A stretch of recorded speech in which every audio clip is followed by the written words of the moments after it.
Hi, I'm Gordon from Camera Labs, and this is my full review of the GFX100, Fujifilm's 102 megapixel medium format camera. In this video I'll be taking an in-depth look at the things that make this camera really unique in the medium format market, the built-in stabilization, phase detect autofocus and 4K video, all first for medium format, as well as examining the image quality and overall handling. I've been shooting with a final production model for some time now, so I'm ready to talk about how well this camera performs in the field and whether its claims justify the $9,999 asking price. This video accompanies my earlier first looks review, which goes over all of the design and controls of the camera, including the upper and rear sub-monitors, as well as its unusual selection of drive and exposure modes. If you've not already seen it, do check it out, as it provides a general overview and means I can concentrate on the headline features and final performance here. As always, if you don't want to miss out on any of my reviews, make sure you're subscribed and do click that notification bell. Thanks for your support, and now on with the review. I'm going to delve right into image quality first, as that's the most important thing about this camera. As you know, the GFX100 is equipped with a medium format sensor featuring 102 megapixels, double the total of the previous GFX bodies, not to mention the best of the current full framers, and crucially now employing a back illuminated design that reduces noise and should hopefully compensate for its higher pixel density. We'll find out about that in just a minute. Measuring 43.8 by 32.9mm, Fujifilm's GFX sensor is larger than Aps-C or 35mm full frame, but falls short of some of its more exotic rivals. To put it in perspective, I've made a scaled diagram for you with the GFX sensor represented by the yellow rectangle. Now here's the Aps-C sensor size of Fujifilm's X series cameras superimposed in red, and it's clear how big a difference there is between Fujifilm's two formats. Fitting in between is 35mm full frame, represented here in orange. It's clearly smaller than the GFX sensor, but maybe not by as much as you thought. And finally, behind the GFX sensor in green is the Phase 1 IQ sensor, which measures a whopping 53.7 by 40.4mm and offers up to 150 megapixel resolution. If you thought the GFX100 was expensive at 10 grand though, sit yourself down, as the Phase 1 IQ costs between $50,000 and $55,000. The Phase 1 IQ is also a heftier, slower system which doesn't handle as quickly as the GFX100 and to me feels most comfortable when used on a tripod or in a studio environment.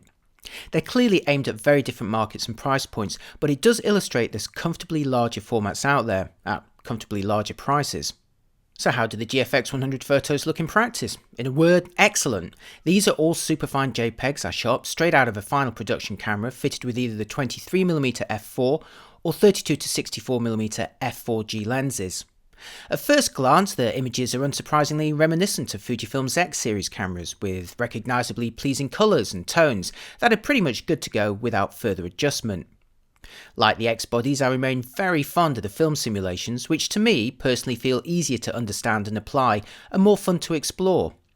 I love the unapologetic vibrancy of Velvia and the vintage muted look of classic chrome, while Acros remains one of the most attractive monochrome modes of any system. Unlike the X series though, the colossal 102 megapixel resolution allows you to keep zooming in to reveal finer and finer details. What makes the GFX100 really special though is the ease with which you can enjoy this kind of detail. I'll mention it throughout this review, but it's the combination of built-in stabilization and confident focusing that means you'll enjoy a far higher hit rate than most medium format cameras, especially when shooting handheld. There's obviously some adjustment to understanding the impact of focal length and aperture on a larger format, but once you've recalibrated yourself, prepare for a wealth of detail. Returning to image processing, the GFX100 builds on what was already available on existing X series bodies, so you'll have the full selection of film simulations as well as the monochrome adjustment, grain effects and colour chrome options to play with. New to the GFX100 though is Smooth Skin, which attempts to deal with the pros and cons of high resolution portrait photography by smoothing out wrinkles and blemishes while retaining eye detail. Okay, to see if it works, here's a shot of yours truly at Bond Street Coffee. Don't forget you can treat me to a drink using the link below if you find any of this useful, and it's taken at 64mm f4 without the smooth skin option. Now, here's the same shot, but with smooth skin set to weak. And now, with smooth skin set to strong. Now let's take a closer look at my eyes, where I'm afraid time hasn't been particularly kind to me. Starting at the top, without smooth skin applied, you can clearly see my wrinkles even with the shallow depth of field of this lens at 64mm f4. In the middle is smooth skin set to weak, and at the bottom is smooth skin set to strong, and in each case the wrinkles have been progressively reduced. In terms of retaining eye detail, I'd say the middle crop, with smooth skin set to weak, gets away without any perceptible loss of detail, but the strong version at the bottom has softened my eyelashes just a little. It's a feature that's certainly worth investigating, and you can experiment with it on RAW files during playback, creating multiple versions of the same image if desired. Speaking of RAW processing, like all Fujifilm cameras, it's possible to make a number of adjustments on RAW files during playback, all in camera. You can adjust settings like the film simulation, and if you select one of the black and white options, the monochrome adjustments from warm to cool become available. You also can try out the grain, colour chrome and smooth skin effects, as well as setting the image quality before then pressing Q to generate a new JPEG and OK to save it. This is a really fun and useful way to explore all of the processing options available and effectively generate multiple versions of the same original image without worrying about the original settings. For my final image quality test in this video, I shot the same still life scene across the ISO range using the GFX100 and then with the GFX50S, both fitted with the same 32 to 64mm zoom at 64mm f11 and manually focused on the same flower head. I've taken 100% crops from each image indicated by the red rectangle here for a direct side-by-side comparison, and thanks to its higher resolution, the GFX100 shows a smaller area than the GFX50S. If you're viewing this full screen at 1080 resolution, the crops will be effectively presented around 200%. If you're viewing in 4K resolution on a 4K display, the crops will be presented closer to 400%, so you're getting a very close look at them. Oh, and I've used superfine JPEGs out of camera here, as I find Fujifilm's own in-camera processing is as good or even better than any RAW software I've used, and since I'm not changing white balance or sharpening, I'm satisfied by the quality for this particular comparison. The GFX100 kicks off the comparison in isolation at 50 ISO, but the GFX50S joins in at 100 ISO, and for pretty much the entire range, they deliver similar noise levels at the pixel level, indicating the back illuminated sensor in the GFX100 has allowed the boost in resolution without compromising noise. As for detail, the GFX100 is definitely resolving more than the 50S, but maybe not by as much as you'd think in this particular example. Remember, the GFX100 may have double the number of total pixels, but that works out around 40% more horizontally. Again, it is superior, but for me the major benefits of the GFX100 lie with its handling, which I'll move on to now. The GFX100 becomes the first medium format camera with built-in sensor shift stabilization. That's good for up to 5.5 stops of compensation. Typically, this let me confidently handhold shutter speeds around 1 stop slower than the 1/over equivalent focal length guide that we used to use on considerably lower resolution cameras. It allows you to shoot handheld much more successfully than you'd expect for a medium format, especially at this very high resolution. But for me, stabilization really comes into its own when composing with longer lenses or when magnifying the view to confirm the focus. Here's the view when shooting with the 32 to 64 at 64mm without stabilization, and you can already see it's quite wobbly, but once punched in to assist with manual focusing, and the shape really does become quite distracting. Now let's turn on the GFX100's image stabilization to see what difference it makes. First, the full view is already visibly steadier, but it remains mostly still even when magnified for assistance. This really transforms the ease of composing and manually focusing with the camera. Stabilization is of course also invaluable when filming video. I've got two examples for you with and without stabilization here. Here's the first at 64mm without stabilization, where I'm trying to hold the camera steady without that much success. And now with stabilization enabled for a much more usable result. It's almost floating in comparison. Here they are, side by side, where the difference really is quite dramatic. Next, here's a clip filmed with the 23mm lens while I'm walking around London's Borough Market, first without stabilization. While the motion of my walking disguises much of the wobbling, it's still quite distracting and not very usable. And now for the same walk, but with the stabilization enabled. Now, I'm not putting any effort into walking smoothly here, so inevitably there's still some shake, but the stabilization system is doing a great job at soaking up most of it for a much smoother result. Here they are side by side, and again, I know which one I prefer. I have more examples of stabilization in action in the movie section later in the review, but now I'd like to move on to autofocus. In another first for medium format, the GFX100 boasts on-sensor phase detect autofocus for stills and movies, although you will need to update the firmware on all the G series lenses to support it. I filmed this clip with the 32 to 64mm prior to updating the lens firmware, and while the autofocus is fairly swift, you can see it visibly hunting, revealing that it's still using contrast-based autofocus here. So remember to download and update the firmware for any lenses you're using on the GFX100. Okay, now for a demonstration of the 32 to 64mm on the GFX100 after I'd updated its firmware to version 1.1. In terms of actual speed, I'd say the focusing motors aren't moving that much quicker than before the update, but the camera is now better able to instruct it on how to focus and when to stop. The end result being noticeably quicker acquisition of focus, so a snappier overall experience.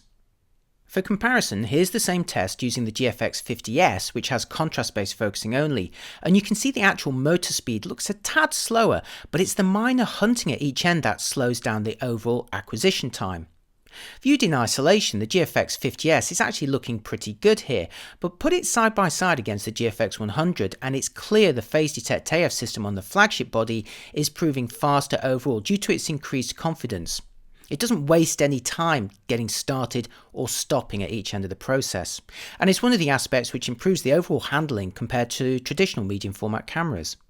The GFX100 also supports face and eye detection, so here's another test with the 32 to 64 at 64mm f4, showing how quickly it can recognise my face and then focus on it, before then recomposing and focusing on the background, and back and forth. Autofocus performance isn't only about single AF acquisitions though. Set the GFX100 to continuous autofocus and it'll attempt to keep a subject sharp as either it or the camera moves back and forth. Here I'm using the 32 to 64mm again at 64mm f4, and the combination of face detection and phase detect autofocus is doing a good job at keeping Eric here nice and sharp. And now here's one final example of continuous autofocus using face detection, this time with the camera fixed in position and the subject moving around, again at 64mm f4. I was particularly impressed with the eye detection, which held on to me even at the farthest point in the room, a feat only matched by Sony's latest software in my tests. You can also see the burst shooting and blackout in action here using the continuous high mode, which can fire at around 3 to 5 frames per second. So you're probably not going to be using the GFX100 for serious action, but it's certainly very usable for subjects moving at a more modest speed, such as more dynamic portrait sessions, and again it's leaps ahead of most medium format cameras in this regard. Now onto movies, where the GFX100 becomes the first medium format camera to capture 4K video from 24 to 30p in 16:9 or the slightly wider cinema 4K ratios without a horizontal crop, and impressively for clips lasting up to 1 hour each. I've filmed 3 1-hour 4K clips in a row with both batteries charged. To illustrate the quality, here's a clip filmed in 1080 25p with the GFX100 and 23mm f4 lens. I've used the Eterna profile here for this and all of my video clips as it delivers really nice footage out of camera. And now for the same scene filmed in 4K with the same lens and the same Eterna profile. Here they are side by side for comparison, with 1080 in the bottom half and 4K in the top half. If you prefer to grade later, you can film very flat footage in the F-Log mode, which can either be recorded internally or over the HDMI port. If the camera is set to H.264, then you'll have 8-bit internal recording and 10-bit over HDMI. But if you set it to H.265, you'll enjoy 10-bit internal recording and over HDMI. That's really nice, but I wish Fujifilm had fitted the GFX100 with a full-size HDMI port for a more robust connection than that tiny micro port. Surely there's room on that body. Continuous autofocus works well in the movie mode, although again, to exploit phase detection, you'll need to update the firmware in the lens. I'm using the touchscreen here to tap to pull focus between the can and the background, and while there's a little hesitation similar to that I've seen on the X series bodies for the same test, the GFX100 still gets to the target without hunting. I hope Fujifilm can reduce this hesitation in a future firmware update for both the GFX100 and the X series bodies. And here it is, tracking me with face and phase detect autofocus. As always, don't just look to see if I'm sharp, but also check the blurred lights in the background and whether they grow and shrink as I move or breathe back and forth constantly. That's the sign of a less confident continuous autofocus system. I'd say the GFX100 is doing a pretty good job here. And finally, to see all of the technologies in action together, that's the stabilization, the phase detect AF and the 4K quality, here's a quick vlogging clip. Hello, I'm Gordon from Camera Labs, and this is a quick vlogging test with the Fujifilm GFX100. Yes, I know no one's really going to vlog with this camera, but it does allow me to demonstrate a couple of its more interesting technologies. First is that it is the first medium format camera that can film in 4K, and I'm filming this in 4K at 25p. You also get 30p and two types of 24, 24.0 and 23.98. And if you film me in 4K, you can actually record clips lasting up to 1 hour each, and I found that I could record 3 of those in a row with 2 of the fully charged batteries in the grip.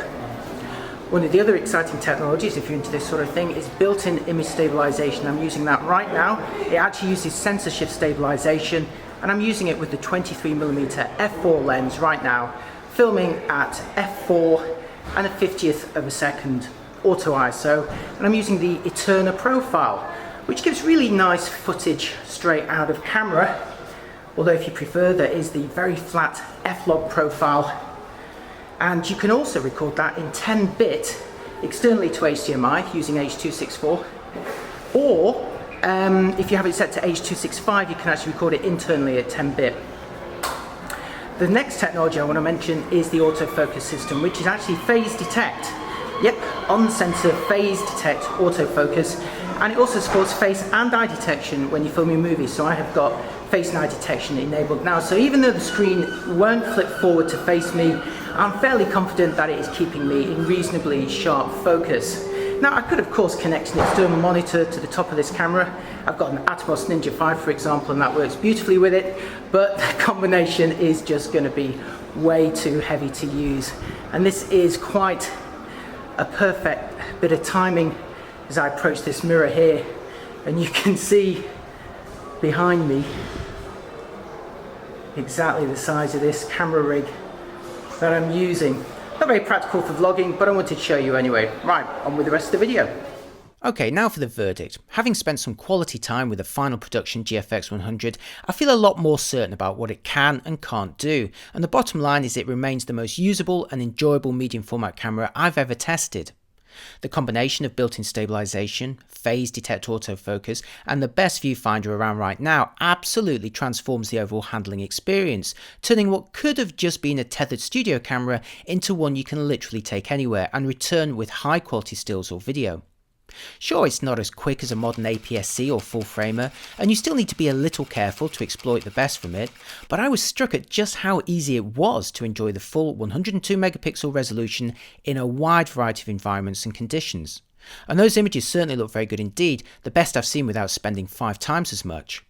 While there's no deal-breaking limitations or problems for me personally though, there are a number of small annoyances. The different feel between the standard and portrait grips may not be as big an issue as I initially thought, but still feels like an unnecessary inconsistency just to save a little space.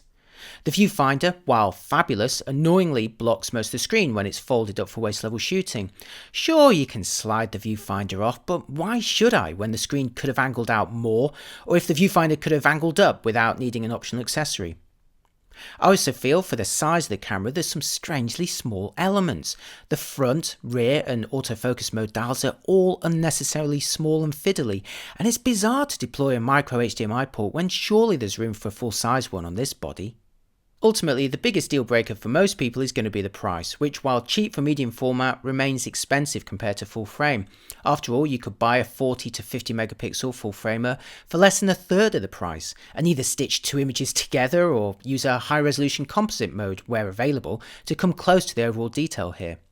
But the GFX100 gives you the convenience of capturing those enormous files in a single frame, and handheld too if you like. Ultimately, while it's way out of reach for most of us, it is a genuine game changer for the specialist market at which it's aimed. And don't forget, us mere mortals can always rent one for special occasions. The GFX100 truly redefines what we can expect from a medium format camera, delivering industry-leading quality at the price with surprisingly easy and enjoyable handling, more akin to smaller formats.